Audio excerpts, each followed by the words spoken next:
জয়, তোকে একটা কথা বলবো, তুই শ্বেতাকে ছেড়ে দে, মেয়েটা সুবিধার না।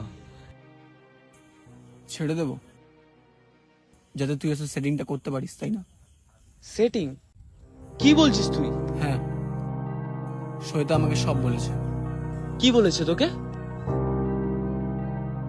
আর যদি না পারো তো আমাকে বলো, আমি বলে দিচ্ছি। আর যদি না পারো তো আমাকে বলো, আমি বলে দিচ্ছি।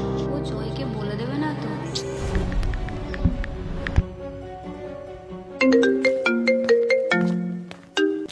হ্যালো। হ্যালো জয়, হ্যাঁ বলো। জানো তোমার বন্ধু আমাকে কি বলেছে? কি বলেছে? ও আমার সাথে খারাপ ব্যবহার করেছে। কি? ইভেন কি আমাকে নাইট স্টে করার কথা বলেছে। কি বলছো? যুব এইসব করেছে? আমি ভাবতেও পারছি না যে তোমার বন্ধু আমাকে এসব কথাবার্তা বলেছে। আমার খুব খারাপ লেগেছে। ঠিক আছে, তুমি রাখো, আমি দেখছি।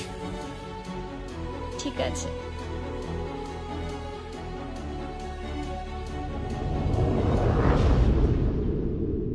তোর মতো বন্ধুর থেকে এর থেকে বেশি কি আর আশা করা যায়?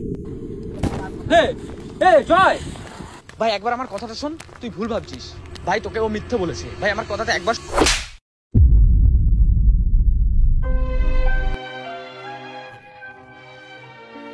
তুই আমাকে ভাই বলিস না, তোর মুখ থেকে এইসব কথা মানায় না। তুই আমার গায়ে হাত তুললি, তাও একটা ক্যারেক্টারলেস মেয়ের জন্য।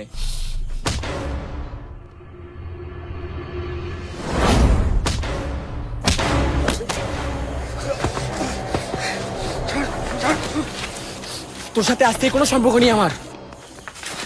তোর মতো বন্ধুর সাথে সম্পর্ক রাখতেও চাই না।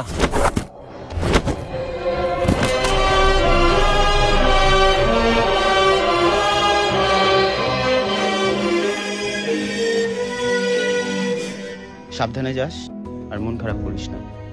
যেদিন ও নিজের ভুল বুঝতে পারবে সেদিন ও তোকে যেচে ফোন করবে।